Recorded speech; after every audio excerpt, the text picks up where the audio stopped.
पर आज के आदमी की परेशानी है वो समझना नहीं चाहता।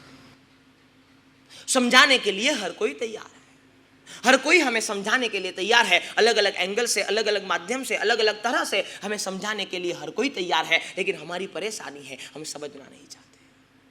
कहते हैं कि समझ लेना, इंसान के जीवन में 3 तरह से समझाया जाता है और ये तीनों तरह से वो नहीं समझ पाए, 3 में से एक भी तरह से वो समझ नहीं पाए तो फिर उसको कोई समझाने वाला नहीं होता। बराबर समझना, 3 अलग अलग एंगल है जिससे आपको समझाया जाता है। संसार में आपका जन्म होता है, आपका जीवन आगे बढ़ता है, आपका मृत्यु आपकी आंखों के सामने आता है, तब तक अनेकों लोग आपको समझाने के लिए आते हैं, कोई ना कोई माध्यम से, कोई ना कोई रूप से।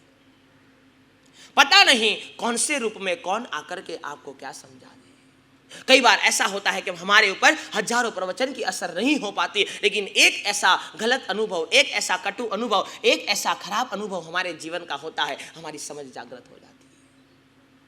कई बार ऐसा भी होता है कि हजारों वाक्य आपने सुने हो, लेकिन वो हजारों वाक्य आपके कान तक न पहुंचेंगे, और शायद कान तक पहुंचे तो आपके हृदय तक न पहुंचेंगे। लेकिन कोई ऐसे समय पे एक ऐसा वाक्य किसी के मुंह से निकल जाता है और वो हमारे जीवन को बदल देता है। और इसीलिए कहा कि समझिएगा, समझाने के 3 तरीके हमारे सामने हैं। अलग अलग तरह से हमें लोग समझाते हैं, कोई ना कोई आकर के हमें समझाता है, लेकिन ये 3 माध्यम से भी यदि हम समझ ना पाए, 3 माध्यम से भी यदि हमारे जीवन में बदलाव ना आया, तो समझ लेना फिर समझाने वाला कोई नहीं आएगा। कहा कि नंबर 1, संदेश से हमें समझाया जाता है, हमें संदेश दिया जाता है कि आप श्रावक हो, आपके लिए ये संदेश है। आपको संदेश दिया जाता है कि आपको ये करना चाहिए। कोई आकर के आपको बता देगा कि आप परमात्मा के शासन के श्रावक हो, कोई आकर के आपको कह देगा कि आप परमात्मा के शासन के श्रावक हो, आपके लिए परमात्मा ने यह संदेश दिया है। आपको पता है, एक संदेश जीवन में परिवर्तन कर सकता है, एक संदेश जीवन को बदल सकता है, एक संदेश आपके जीवन को कहीं ना कहीं चेंज ला सकता है, कहीं ना कहीं चेंज कर सकता है। इसीलिए कहा कि समझ लीजिएगा, आदमी 3 तरह से समझ सकता है, 3 अवसर उसकी लाइफ में समझाने वाले आते हैं। यदि ये इससे भी नहीं समझ पाया तो फिर समझने का कोई मौका नहीं बचता। या तो हम संदेश से समझ जाए,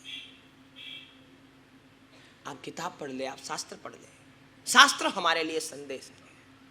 आप किताब उठा करके देखोगे, आप श्राद्ध विधि ग्रंथ को पढ़ोगे तो आपको पता चलेगा कि श्रावकों के लिए परमात्मा ने क्या संदेश दिया है, क्या बताया है, किस तरह के श्रावक का जीवन होना चाहिए, किस तरह से श्रावक के जीवन की हर क्रियाएं होनी चाहिए, किस तरह से श्रावक के जीवन में आगे बढ़ना चाहिए, किस तरह से श्रावक का जीवन बचाया जा सकता है, किस तरह से श्रावक के जीवन में पापों से बचाया जा सकता है। सारी बातें श्राद्ध विधि ग्रंथ के माध्यम से बताई। हमारे साधु के लिए भी संदेश दिया और हमारे लिए एक ही संदेश दिया कि बार बार स्वाध्याय करता रहे। जीवन में जितना समय तेरे पास मिल जाए, जितना समय तुझे प्राप्त हो जाए, जितना समय तुझे मिल जाता है, बार बार स्वाध्याय करता रहे, स्वाध्याय करता रहे, स्वाध्याय करता रहे, और उससे तुझे मिलता रहेगा कि प्रभु ने साधुओं के लिए क्या बताया। और इसलिए कहा कि साधुओं के लिए एक ही सूत्र बताया, नित्यम स्वाध्याय संयम रतानाम। कहा कि साधु को क्या करना, स्वाध्याय में रत रहना। हम जब भी भूल जाए कि हमारा लक्ष्य क्या है, हम जब भी चूक जाए, हम भी कभी मार्ग से चूक सकते, क्योंकि हम भी तो इंसान हैं। लेकिन हम जब भी चूक जाए तो यदि कहा कि स्वाध्याय करता रहे, स्वाध्याय को आंखों के सामने लाता रहे, स्वाध्याय में जो बातें तूने पढ़ी है वो कहीं ना कहीं तेरी आंखों के सामने आती रहे, तो तेरा साधु जीवन बचा रहेगा। 3 ऑप्शन मिलते हैं, या तो संदेश से हम समझ जाए। कहा कई लोग ऐसे हैं जिनके बात कान तक संदेश पहुंचता ही नहीं है, जो किताब खोलकर कभी बैठते ही नहीं है। संसार में कई लोग ऐसे हैं जिनको ज्ञान से कोई ज्यादा लेना देना नहीं है, ज्ञान से कोई ज्यादा संबंध नहीं है, ज्ञान में कोई ज्यादा रुचि नहीं है, इसलिए परमात्मा का बताया हुआ संदेश उन तक पहुंच नहीं पाता। कहा या तो संदेश से समझ जाए, कहा दूसरा ऑप्शन, संदेश से तो नहीं समझ पाता तो उपदेश से समझ जाए। उसके लिए क्या ऑप्शन है, तो उपदेश स्वीकार करें। अब आपके पास यह समय नहीं है कि श्रावक के लिए परमात्मा ने क्या बताया, श्राविकाओं के लिए परमात्मा ने कैसा जीवन बताया, किस तरह की मर्यादा बताई, किस तरह का आपका व्यवहार बताया, किस तरह से आपको व्यापार करना ये बताया। ये यदि आप संदेश से नहीं समझ पाओगे तो फिर हमें उपदेश से बताना पड़ेगा। पहले का एक समय ऐसा था जब हम श्रावकों को गुणस्थानक की बात सिखाते थे, मोक्ष में गतिमान कैसे होना ये बात उनके सामने रखते थे। उनके सामने ये बातें रखी जाती थी कि मोक्ष मार्ग पर कैसे आगे बढ़ा जाए। उससे थोड़ा नीचे उतरे, समय थोड़ा नीचे गिरा, हम 12 व्रत सिखाने लगे कि कैसा व्रत आपके जीवन में होना चाहिए, कौन से व्रत को आपको धारण करना चाहिए। यदि साधुओं के लिए 5 महाव्रत है तो श्रावकों के लिए कितने व्रत है? कितने व्रत है? 12। समझना, हमारे गिरने के निमित्त कम है, आपके गिरने के निमित्त ज्यादा है। ऋषि ने कहा कि साधु के लिए यदि 5 महाव्रत है तो श्रावकों के लिए 12 व्रत बताए। हम व्रत की बात करने लगे, उससे भी आप थोड़ा नीचे उतर गए। तब हमें प्रवचन के माध्यम से ये बताना पड़ा कि भाई कुछ न करो तो कम से कम सामयिक कर लो, कम से कम प्रतिक्रमण कर लो, कम से कम परमात्मा के दर्शन कर लो, कम से कम परमात्मा की पूजा कर लो, कम से कम इतना तो कर लो जीवन में। ये भी बात आपके समझ में नहीं आने लगी, तब उससे और नीचे उतरना पड़ा। हमें यह कहना पड़ा कि भाई आप कुछ ना करते हो तो कोई बात नहीं, लेकिन कम से कम कंदमूल रात्रि भोजन का त्याग तो करो। घर में अभक्ष्य अनंतकाय आना बंद हो जाए, इतना तो कम से कम करो। अब उससे भी नीचे उतर के हमें कहना पड़ता है, आज के युग की बड़ी करुणता है, आदमी धीरे धीरे धीरे धीरे नीचे उतरता जा रहा है, आदमी धीरे धीरे नीचे गिरता जा रहा है। और जब हम ये नॉर्थ में परिभ्रमण करके आए, अलग अलग स्टेट्स में जाके आए, जहां साधु संतों का विचरण कम है, जहां साधु संतों की आवाजाही कम है, वहां जाकर के हमें कहना पड़ता था कि अरे भाई आप और कुछ ना करो तो कुछ नहीं, कम से कम दारू पीना बंद कर दो, कम से कम नॉनवेज खाना बंद कर दो। ये हमारी परिस्थिति होते जा रही है।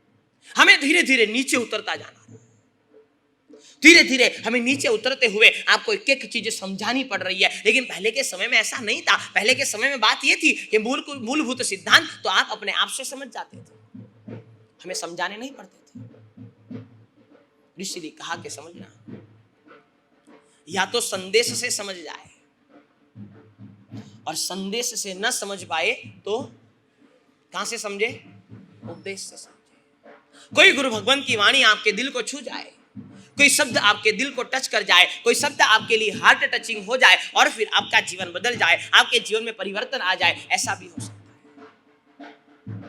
ताकि कोशिश कर, संदेश से समझ जाए तो अच्छी बात है, लेकिन संदेश भी तेरे समझ में नहीं आए, ज्ञान तू प्राप्त नहीं कर सकता, किताब खोल के तू नहीं बैठ सकता, तो फिर ऑप्शन क्या है?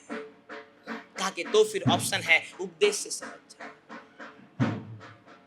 उपदेश तेरी समझ में आ जाए। कहा कि उपदेश भी समझ में नहीं आता, संदेश हम प्राप्त नहीं करते, हम स्वीकारने को तैयार ही नहीं है। दूसरे नंबर में कहा कि संदेश से जो न समझे वो उपदेश से समझ जाए।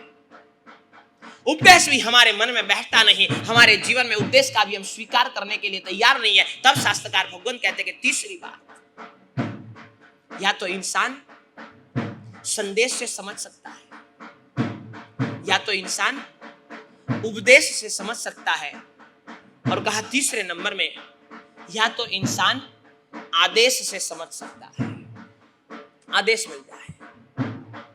कहा कि पर ये बहुत सौभाग्यशाली लोग होते हैं जिनको कोई जीवन में आदेश देने वाला गुरु मिल जाता है, बहुत कम होता है।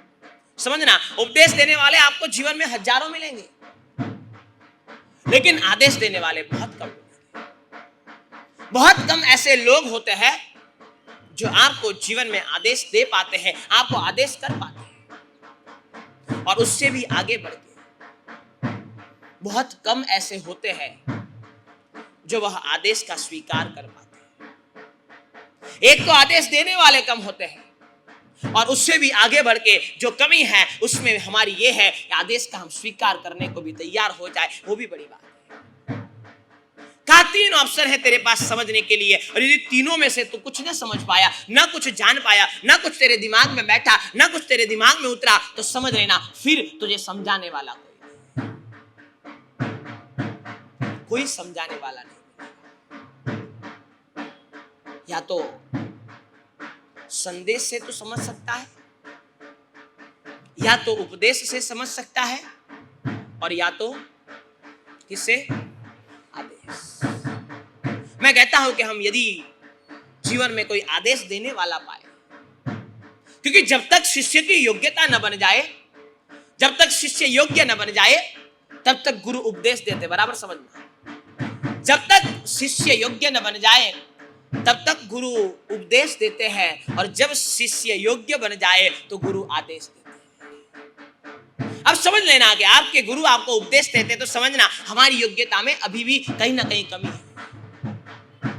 आदेश देने चाहिए, आदेश हमें मिलना चाहिए, और ऐसा आदेश जो हमारे जीवन को परिवर्तित कर दे, ऐसा आदेश जो हमारे जीवन को बदल दे। और इसीलिए मैं आपको कहना चाहता हूं कि समझने के हमारे सामने 3 ही तरीके हैं। यदि 3 में समझ पाए तो समझ पाए, वरना समझने की कोई संभावना हमारे जीवन में न बचेगी।